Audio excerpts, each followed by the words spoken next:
여호수아 16장 1절에서 10절입니다. 여호수아 16장 1절에서 10절. 그 나눠드린 프린트물에 이렇게 뒤에 뒷면에 보면 말씀이 있습니다. 우리 한 절씩 교독하겠습니다.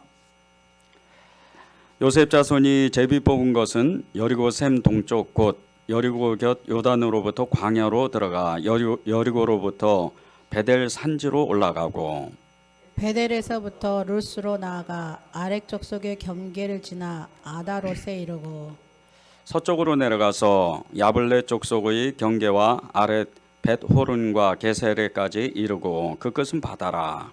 요셉의 자손 므낫세와 에브라임의 그들의 기업을 받았더라. 요셉의 자손 므낫세와 에브라임이 그들의 기업을 5절이죠.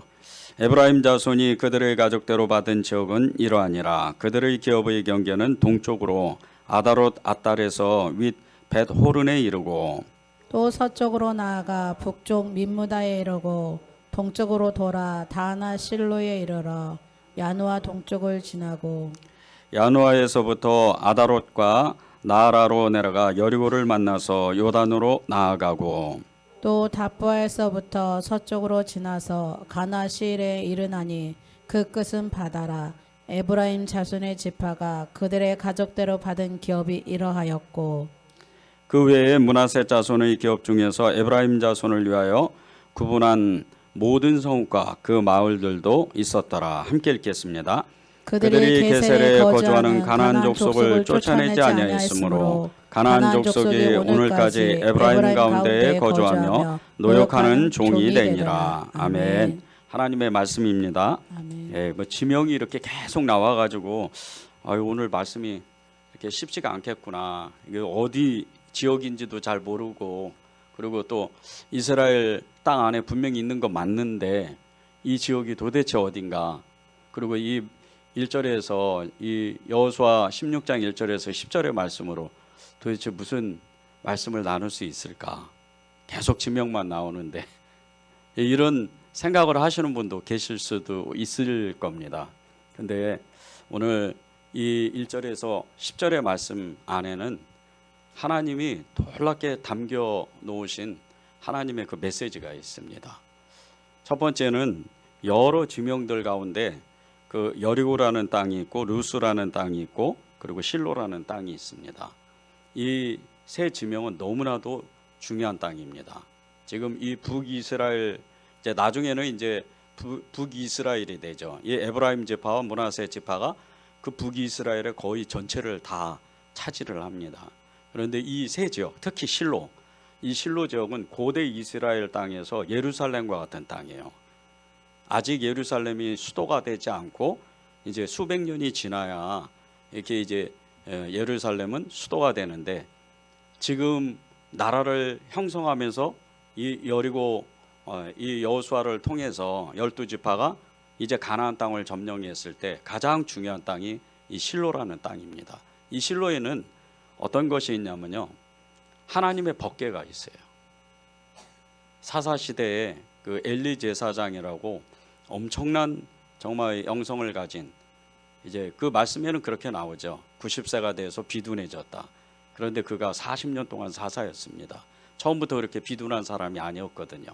이스라엘의 전체를 영적인 것을 담당했던 이 실로 땅에서 하나님 앞에 부르짖어 기도했던 이 엘리 제사장, 대단했던 사람이에요. 근데 이 실로가 하나님의 법궤가 있어서 이스라엘의 전체를 다 영적으로 아우르는 하나님의 임재를 나타내는 그런 땅이었다는 거예요. 여리고는 말할 것도 없죠. 여리고는 기적의 땅이죠. 순종의 땅이고 하나님이 역사하는 땅이에요. 고대의 이 여리고 이 성은 우리 실제적으로 세계사에서도 이 여리고 성은 절대로 무너지지 않는 성이었어요. 근데 하나님이 계시니까 무너진 거예요. 아무것도 안 했는데. 근데 사실은 아무것도 안 한 건 아니죠. 순종했잖아요. 말도 안 되는 그 하나님의 명령에 순종했습니다. 우리가 이렇게 믿음 생활을 해야 돼요. 말도 안 되는 일에 순종하는, 하나님이 말씀하셨다, 성경이 말씀하셨다, 성경이 기록됐다, 성경이 기록된 모든 말씀은 말도 안 되는데도 순종을 해야 돼요. 그러면 여러분들이 기적을 만나는 거예요. 그러면 여러분들이 정말 하나님을 뜨겁게 만나고, 하나님을 뜨겁게 만남으로 인해서 여러분의 삶이 완전히 바뀝니다. 그리고 여러분만 그런 것이 아니고 오늘 말씀의 핵심이 우리의 자녀들입니다. 오늘 기도 제목이 자녀를 복되게 하는 믿음, 이런 기도 제목을 하나님이 주셨습니다. 여러분의 믿음을 여러분의 자녀가 그대로 이어받아야 돼요. 그래서 여러분들이 어떻게 하나님을 믿고 우리가 너무나도 사랑하는 그 예수님, 그분을 어떻게 믿고 사느냐에 따라서 우리의 자녀들이 그 믿음을 받을 수도 있고, 아니면 세상 사람으로 세상에 그냥 나아가서 그렇게 세상 사람으로 살아갈 수도 있다는 거죠. 여러분들이 그렇게 하나님의 나라를 위해서 기도하고 정말 우리의 자녀들을 위해서 기도한 것처럼, 보세요. 지금은 한국 교회가 계속 무너지는데 지금 30대 이하 이렇게 이제 젊은 세대, 청년 세대, 또 그리고 이제 그 대학생, 중고등학생들, 이 세대들이 교회를 안 다니는 확률이 30년 전과 지금과 이렇게 비교해 보면, 장로님 아들이고 권사님 아들이고 집사님 아들인데, 심지어는 목사님 아들인데도 교회를 안 다니는 그런 숫자들이 점점 많아지고 있는 거예요. 그러니까 교회가 계속 무너지는 거죠. 다음 세대에 복음이 전해지지 않는 거예요. 사단의 전략입니다.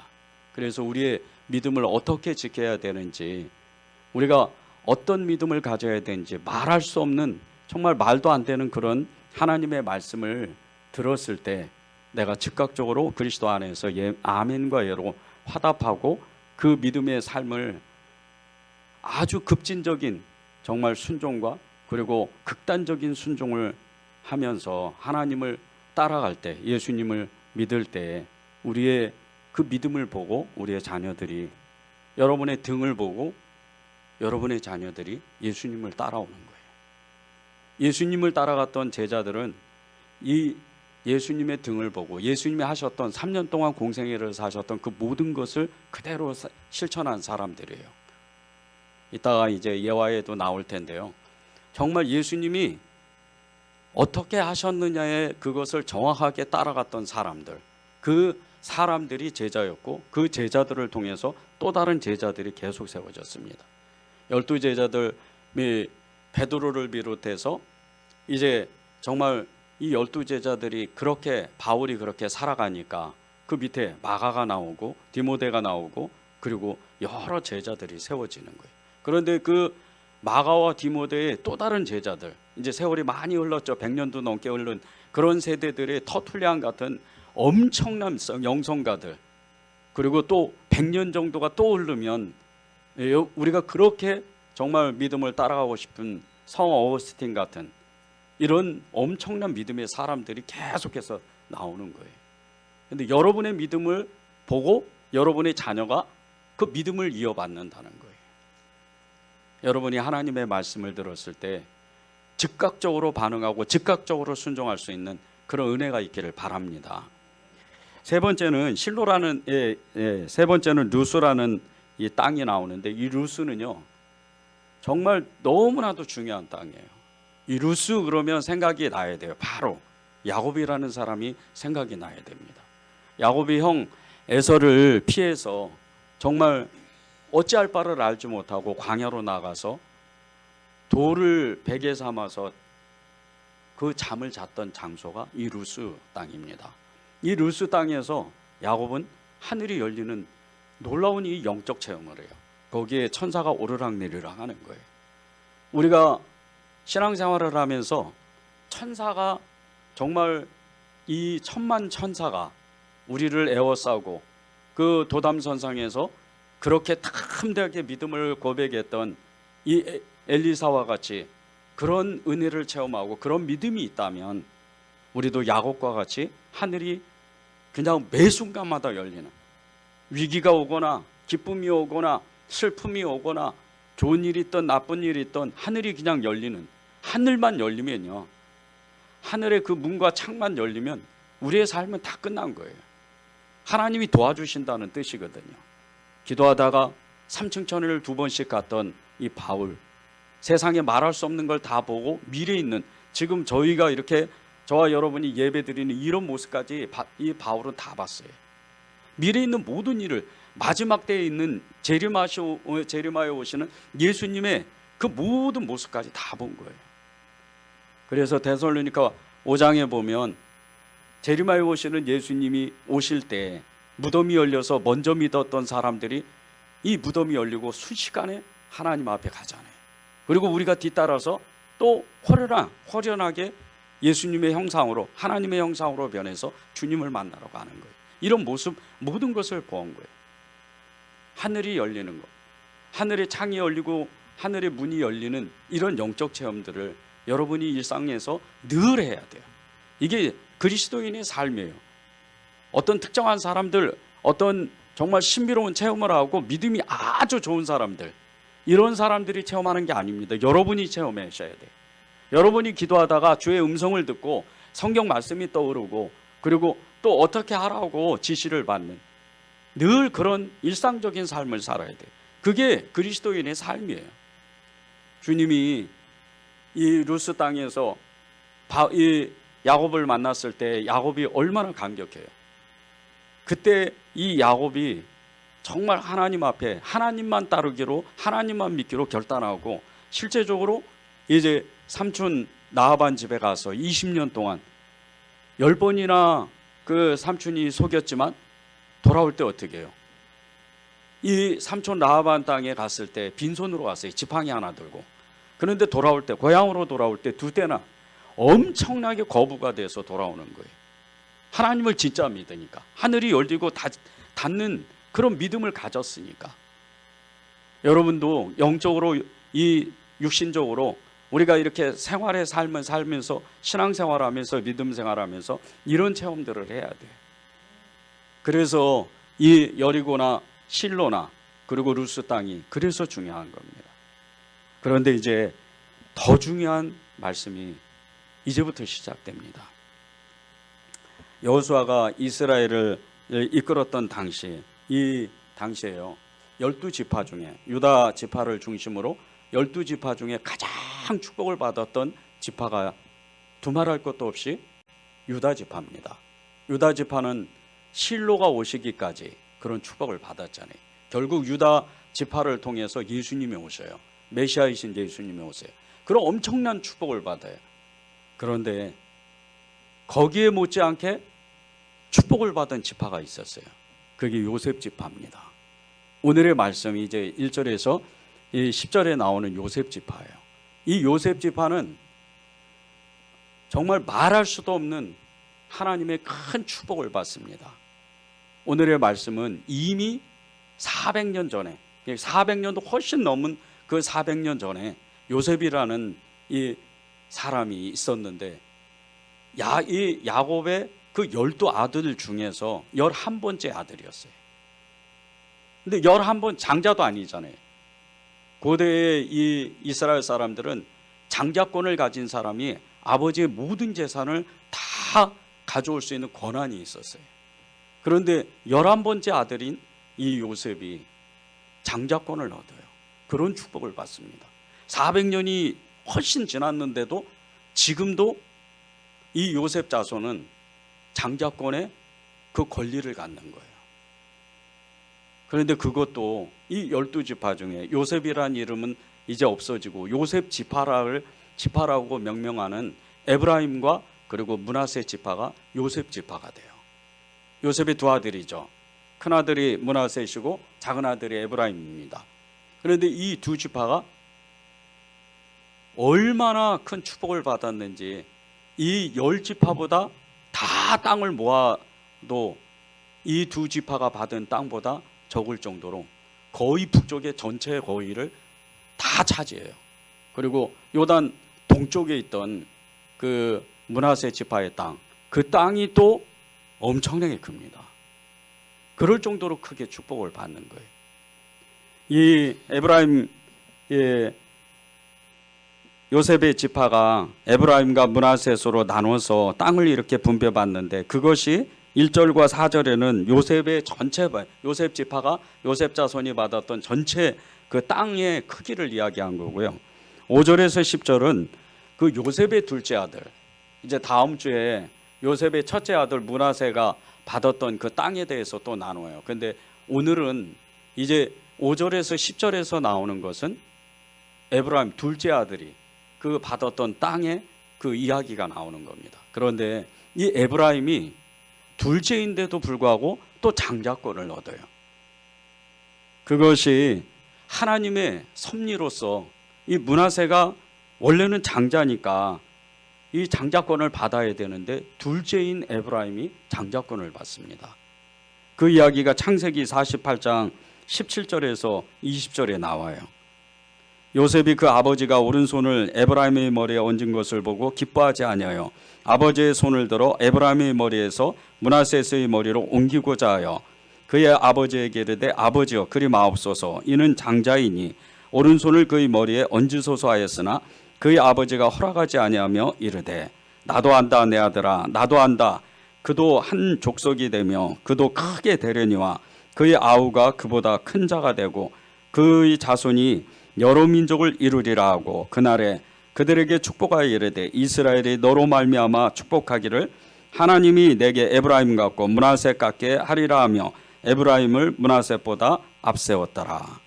하나님의 정말 깊으신 어떤 하나님의 섭리로 인해서 에브라임이 장자권을 이제 둘째 아들인데 장자권을 얻는데 장자가 되는데 이 에브라임은 실제적으로 이제 이스라엘 역사 가운데 고대 역사 가운데 엄청난 일들을 합니다. 엄청난 권세를 가져요.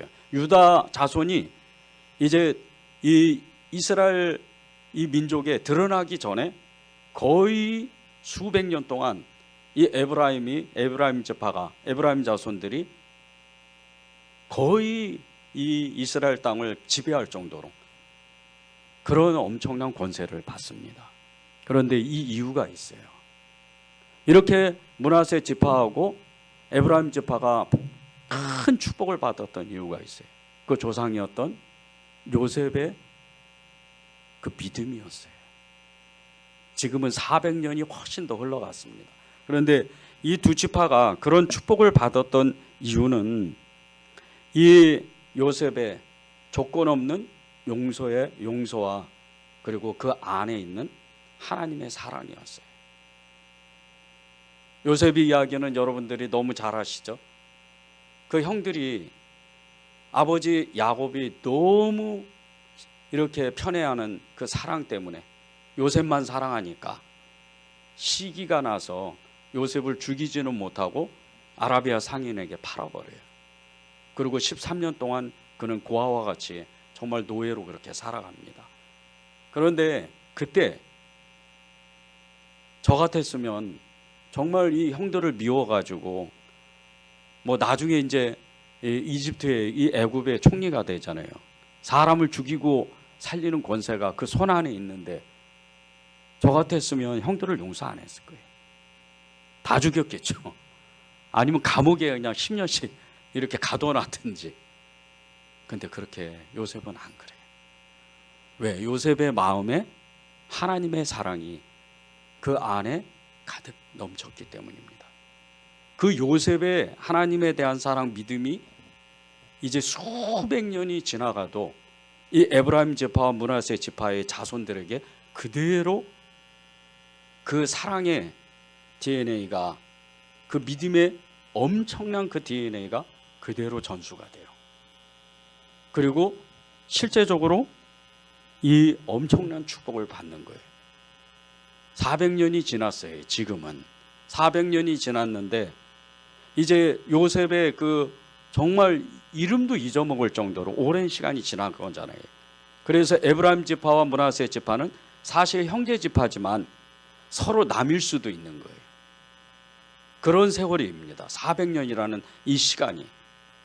그런데 므낫세 지파가 이 에브라임 지파가 서로 아직도 형제의 지파로서 끈끈한 사랑의 끈을 이어가요.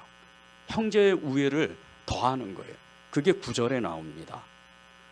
제가 읽겠습니다. 그 외에 므낫세 자손의 기업 중에서 에브라임 자손을 위하여 구분한 모든 성읍과 그 마을들도 있었더라. 오늘의 말씀 주제입니다. 아주 정말 밭에 감추인 보화와 같이 하나님이 저와 여러분에게 정말 이렇게 살아야 된다 하고 말씀을 거기다 숨겨두신 거예요. 이 구절에 보면요, 므낫세 자손의 기업 중에서 이렇게 이야기해요. 므낫세 자손이 받은 그 땅은요, 동쪽과 서쪽에 요단강을 중심으로 그 동쪽과 서쪽에 나머지 11지파가 받아야 되는 그 땅보다 훨씬 더 큰 땅을 차지했어요. 이 므낫세 지파 한 지파가. 그런데 지금 이 므낫세 지파가, 므낫세 자손이 그 기업 중에서, 그 땅 중에서 에브라임 자손을 위하여 구분한 모든 성읍과 그 마을들도 있었더라. 나눠주었다는 거예요. 그 경계선에, 그 지파와 지파, 자손과 자손의 경계선에 있던, 이제 소위 말하면 국경지대죠. 이런 국경지대의 마을들을 아무런 조건도 없이 므낫세 지파가 에브라임 지파에게 이렇게 건네줬다는 거예요. 성들을, 땅을. 어떻게 이럴 수가 있어요? 아무리 형제 지파지만 400년이 넘게 흘렀어요. 지금은. 그러면 서로 남이잖아요. 지금 남한과 북한이 어떻게 하고 있죠? 70년 동안 떨어져 있는데 원수잖아요. 서로 원수처럼 지내잖아요. 서로 죽이든지 죽든지 이런 원수가 돼버렸어요. 북한 사투리를 잘 알아듣지 못해요. 우리가 저 제주도 가면 제주도 방언을 잘 못 알아듣는 것처럼 북한 사투리 정말 시골에 가면요 못 알아듣습니다. 북한에는 함경동 사람을 이 평안도 사람으로 이렇게 완전히 뒤바꾸고 사람 자체를, 아예 도시 자체를 뒤바꾼 그런 적이 있었어요. 그래서 서로도 잘 말이 안 통할 정도로 그렇게 방언이, 사투리가 심해요. 근데 더군다나 북쪽과 남쪽의 사람들이, 이 북한 사람들과 남한 사람들이 말이 안 통하죠. 이념 전쟁으로 인해서 서로 생각이 완전히 달라요.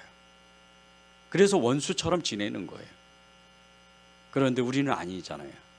우리는 우리를 사랑하신, 우리를 구원하신 그 예수님의 사랑으로 북한 사람들을 위해서 끊임없이 기도하잖아요. 저도 여러분처럼 하루도 빠지지 않고 북한의 주민들을 위해서, 특별히 이 김정은, 나이도 어린 이 사람을 위해서 끊임없이 기도하고 있어요. 하나님, 그 사람을 마음을 변하게 하든지, 하나님이 어떻게 해서 정말 이 사람이 평화롭게 하나님께 가든지 둘 중에 하나를 하셔야 됩니다. 이제는 더 못 기다립니다. 왜? 하나님 말씀이 있잖아요. 하박국 선지자가 그렇게 이스라엘 백성들을 위해서, 회복을 위해서 그렇게 기도했습니다. 하나님, 이 부흥을 수년 내에 빨리 이루어 주십시오. 우리가 그 말씀을 붙잡고 기도하면 빨리 통일되게 해 주십시오. 지금도요, 기도하면 심장이 무너지고 가슴이 뜨거워지고 눈물이 나는 이유가, 지금도 하루에 수백 명씩 북한 사람들은 죽어나갑니다. 굶어 죽어요. 지금 시골에 가면 먹을 게 없어요. 평양에서조차도 중류층 이상만 그래도 삼시세끼 밥을 먹는 거지, 평양 외곽으로만 가도요 굶어 죽는 사람이 많습니다. 그러면 지금 함경도나 저 중강진 이런 데는요 다 죽는다고 생각하시면 돼요. 못 빠져나와요. 지금은 국경을 아예 탁 닫아놨어요. 그래서 국경 근처만 와도 총살을 시킵니다. 옛날하고 틀려요. 선교사님들이 지금 전해주는 급박한 이 기도 제목을 받으면요 너무 지금 심각한 거예요. 그래서 저도 여러분처럼 정말 생명을, 그분들의 생명을 구원해 달라고 기도하는 거예요. 그럴 정도로 이렇게 30km도 안 되는 이 가까운 땅에서 서로 원수처럼 지내는 거예요. 그런데 보십시오. 이 에브라임 지파와 므낫세 지파가 400년이라는 시간이 훨씬 더 지나갔는데도 아직도 요셉의 그 용서와 사랑의 마음이 그대로, 그 주님의 마음이죠. 그리스도 예수님의 마음을 품었던, 하나님의 마음을 품었던, 하나님 아버지의 그 여호와 하나님의 마음을 품었던 이 므낫세 지파와 에브라임 지파가 아직도 형제처럼 지내는 거예요. 땅을 나눠줄 정도로. 이 땅을 나눠준다, 이건 보통이 아니에요. 지금도 그렇잖아요. 누가 여러분 친척이, 여러분 형제들이 죄송합니다, 누가 집을 그냥 무상으로 주겠어요? 그러는 사람은 없잖아요. 그런데 지금 므낫세 지파가 에브라임 지파에게 지금 그러고 있는 거예요. 얼마나 사랑이 많은지, 얼마나 정말 형제를 사랑하는지. 그런데 이것이 사실은 그 조상 요셉의 믿음이었고, 요셉의 하나님에 대한 사랑이었고, 형들을 용서했던 그 용서의 마음이었다는 거예요. 우리가 이런 마음을 가져야 됩니다. 예수님은 우리를 찾아와 주셔서 그 마음을 주시려고 하는 거예요. 사랑을 주시고, 용서를 주시고, 평안을 주시고. 우리가 처음에 예배드리기 전에 서로 인사할 때 샬롬, 사랑합니다, 이런 인사를 했잖아요. 우리는 샬롬의 신앙을 가지고 있어야 돼. 당신이 평안히 사십시오. 당신이 평안하게 지내십시오. 샬롬. 이게 예수님이 우리에게 주시는 하나님의 사랑의 마음이에요. 이 사랑의 마음이면 우리는요, 못할 게 없어요. 그래서 우리가 주님을 그렇게 애타게 찾고 주님과 함께 연합하고 하나 되려고 애를 쓰는 거예요. 믿음의 주 온전케 하신 이 예수 그리스도를 바라보자. 그분을 왜 바라보겠어요? 그분을 왜 찾겠어요? 믿음은 바라는 것들의 실상이요, 보지 못하는 것들의 증거요. 그리고 우리가 생각하고 말하고 그 모든 것들이 실제라는 거예요. 여러분이 예수님을 진짜 사랑하기로 결단하고 예수님을 찾기로 결단하고 그분과 함께 살기를 결단하면 그분은 그때부터 일하기 시작하세요. 믿음은요, 다 똑같은 게 아닙니다. 주님은 그래서 말씀하시는 거예요. 그리스도의 장성한 분량까지 따라오라는 거예요. 그리스도의 장성한 분량까지, 십자가를 통과해서 우리는 다 십자가를 통과했잖아요. 우리는 거기서 예수님의 용서를 받고 예수님을 뜨겁게 만났고 예수님의 그 엄청난 그 하나님의 하늘의 문을 여신 그분의 능력을 받은 사람들이에요. 그래서 우리가 죄를 이기려고 무던히도 애를 쓰고 기도하고 죄와 피 흘리기까지 그렇게 싸우는 거예요. 어떤 사람은 담대히 싸우는 사람이, 어떤 사람은 주저주저하면서 싸우는 사람이 있어요. 그런데 결국은요, 주님이 우리를 승리하게 만드셔요. 왜? 그분은 우리를 그분의 집으로 데려가셔야 되니까, 그분의 집으로 초청하셔야 되니까. 그래서 우리가 주님을 이름을 부르는 거예요. 그래서 우리가 주님을 더욱 붙잡으려고 애를 쓰는 겁니다. 여러분들이 지금 비록 내 믿음이 떨어졌다, 내가 지금은 예수님을 온전히 따라가지 못한다 할지라도 그분을 부르세요. 그분을 붙잡으세요.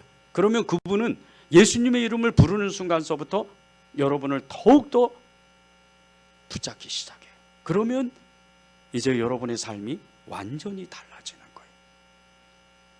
예수님의 사랑이 어떤지 한번 보십시오. 요한일서 4장 16절입니다.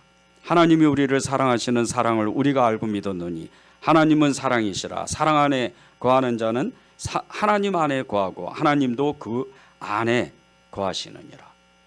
하나님의 사랑을 우리가 안다는 거예요. 어떻게 알아요? 우리의 마음을 이렇게 두드려 보세요. 그러면 그분이 그냥 응답하세요. 우리가 예배 드릴 때 찬송하면서 하나님을 뜨겁게 찬송하고 하나님 앞에 주님을 고백할 때 우리의 마음이 왠지 모르게 따뜻해지잖아요.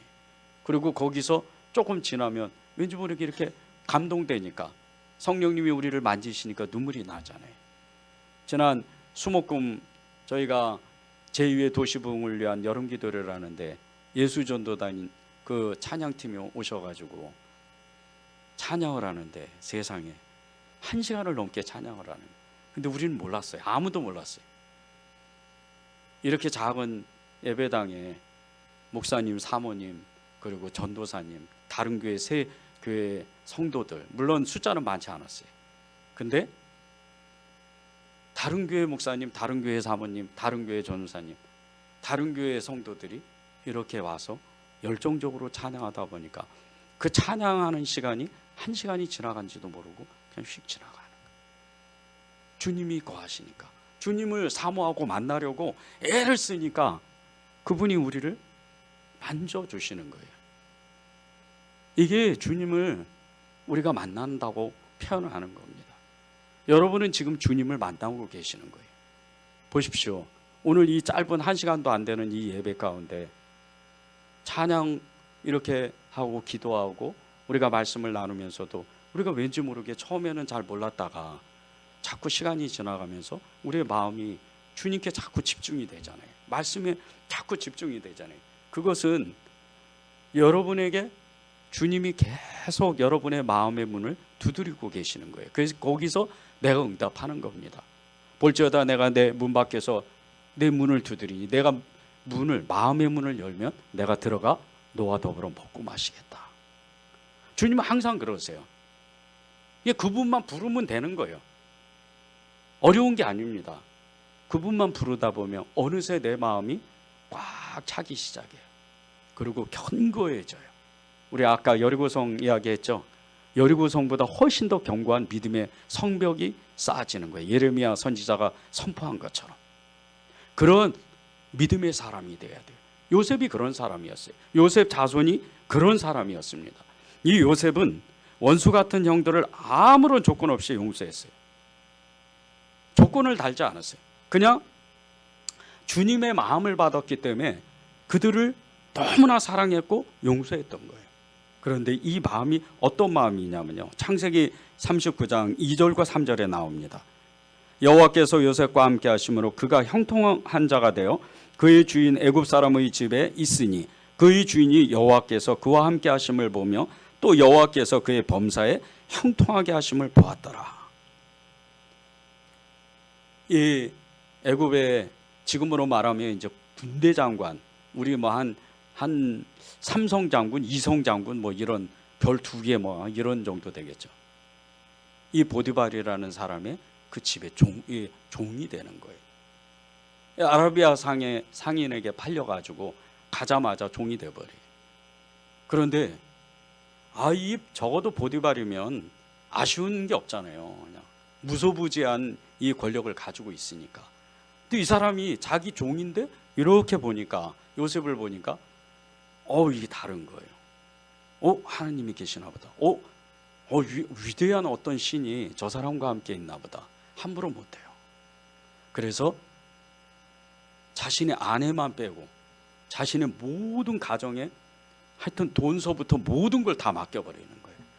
왜? 그가 모든 것을 맡으면 2배, 3배 불어나니까. 형통해지니까. 이 요셉은 이런 사람이었어요. 요셉은 불행했지만 하나님을 정말 믿었기 때문에 그는 불행한 사람이 아니었어요. 그는 사랑의 사람이었고 용서의 사람이었고 그는 하나님을 진짜로 믿는 그런 사람이었어요. 그래서 요셉이 형통한 사람인 겁니다. 이 요셉의 그 마음을 가지고 있던 이런 마음이요, 또 구약 때에 선지자 중에 한 사람이었던 호세아의 마음에도 있었어요. 자신의 아내 고멜이 간음을 해요. 그리고 이 둘째 셋째를 낳는데 그 둘째 셋째가 자신의 자녀들이 아니고 사생아들인 거예요. 그런데도 아무런 조건을 달지 않아요. 고멜을 용서합니다. 그리고 다시 돈을 주고 데리고 와요. 그리고 그를 정말 사랑해요. 그래서 이 호세아가 위대한 선교사라고, 위대한 예언자라고, 위대한 선지자라고 그렇게 표현을 하는 거예요. 우리가 이 마음을 품어야 돼요. 하나님의 그 사랑을 받아들인 사람이 어떤 사람이겠어요? 용서의 사람이, 사랑의 사람입니다. 세상을 넉넉하게 베풀 줄 아는 그런 사람인 거예요. 2006년 10월 2일 날 미국 펜실베니아주 니켈 마이스라는 마을이 있어요. 이곳에 한 이 우유 배달 부인 칼 로버츠가 권총을 들고 교실에 난입을 했어요. 그리고 어린아이 초등학생이죠. 5명을 죽였습니다. 그리고 5명은 거의 죽을 만큼 중경상을 입었어요. 이 마을이 아밋이라는 마을이에요. 근데 이 칼 로버츠가 아이들을 이렇게 죽였던 이유는 그 수년 전에 자신의 아이가 태어났는데 수분 만에 10분도 안 됐어요. 그냥 죽었어요. 그때 하나님을 원망하고 하나님께 분노를 나타냈어요. 그것을 거의 10년 동안 자신의 마음에 그 분노를 품고 있다가 너무 행복하게 보이는, 매일 날마다 우유 배달을 하면서 이 아미시 마을에 있던 아이들을 보니까 그 분노가 폭발이 되는, 너무 행복한 거예요. 그래서 아이들을 죽인 거예요. 그리고 자기도 자살해 버렸어요. 그런데 정말 전 미국에서 이 사건 때문에 정말 너무나 큰 충격에 빠진 거예요. 더 큰 충격에 빠진 게 이 아미시 마을의 사람들, 특히 아이들 부모님들, 이 부모들의 행동을 보고 미국이 깜짝 놀라버렸어요. 이 칼로부츠를 용서했어요. 단번에 용서했어요. 아무런 조건도 안 달았어요. 그리고 그것을 실제적으로 보여준 게 이 칼로부츠가 장례식을 치를 때 그 가족이 아무도 모르는 곳에서 숨어서 장례식을 치를 때 이 아미시 마을에 있는 거의 모든 사람들이 그 장례식을 갔어요. 그리고 함께 장례식을 치러주고 그 가족들을 품에 안고 서로 울고 용서를 했어요. 너무 놀란 거예요. 도대체 어떻게 이럴 수가 있을까? 어떻게 이렇게 사람이, 자기 자식이, 자녀들이 죽었는데 어떻게 이렇게 행동할 수가 있을까? 그래서 미국의 저명한 기자들이 이 아미시 마을의 사람, 특히 이제 아이들을, 생명을 잃었던 아이들을 정말 천국으로 보냈던 그 가정들을 찾아다니면서 인터뷰를 했습니다. 도대체 무슨 마음으로 이렇게 됐는지. 근데 어느 한 가정에 그 아이 엄마가 이렇게 이야기를 하는 거예요. 우리는 날마다 주기도문으로 기도하고 있습니다. 날마다 주기도문으로 기도하고 있습니다. 하나님의 마음을 가졌다는 거죠. 하나님의 사랑을 가졌다는 거예요. 그 한 인터뷰했던 한 아버지는 이렇게 이야기를 했어요. 용서를 거부하는 것은 선택이 아닙니다. 용서는 자연스러운 우리의 삶의 일상입니다. 용서는 우리들에게 새로운 것이 아닙니다. 늘 용서하면서 살았어요. 그런데 이 아미시 마을의 수백 년 동안의 역사는 거의 순교의 역사였어요. 이 아미시 사람들은요, 예수님의 말씀대로 살았던 사람들이에요. 그래서 미국 사람들에게, 미국 사회에서 좀 이렇게 이상한 사람들 아니야? 그럴 정도로 거의 왕따처럼 살았어요. 한 마을에 이렇게 형성해서 외부로 나가질 않았어요.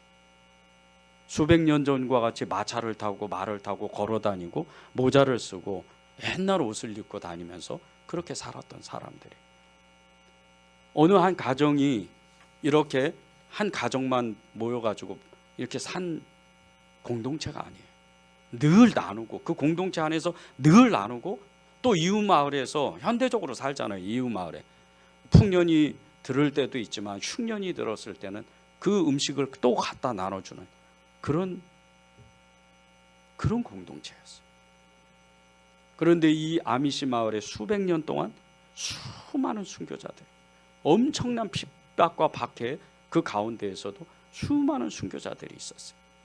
그런데도 그때마다 이 사람들은 자신들을 그렇게 박해했던 사람들을 용서합니다. 이게 어떤 마음이겠어요? 하나님의 마음이에요. 요셉의 마음이에요. 예수님의 마음입니다. 우리가 이런 마음을 가지고 있어야 돼요. 그런데 우리가 그 마음을 가지려면 예수님을 전심으로 따라가야 돼요. 예수님을 계속 붙잡아야 돼요. 그래야 우리가 요셉과 같은 그런 마음을 품고 살고 예수님처럼 살고 믿음의 사람들처럼 그렇게 살 수가 있는 거예요. 우리 마지막 골로새서 3장 13절 말씀 우리 나누고 우리 찬양하고 기도하는 시간을 갖겠습니다. 누가 누구에게 불평한 일이 있더라도 서로 용납해 주고 서로 용서해 주십시오. 주님께서 여러분을 용서하신 것 같이 여러분도 서로 용서하십시오. 므낫셋의 자손의 마음, 에브라임을 상대하는 그 형제의 이 지파를 생각하는 마음이 이 마음입니다. 에브라임이 므낫셋을 생각하는 그 마음이 이 마음이에요. 여러분이 한 주간 동안 그렇게 정말 주님의 마음을 품고 주님처럼 그렇게 사시기를 바랍니다.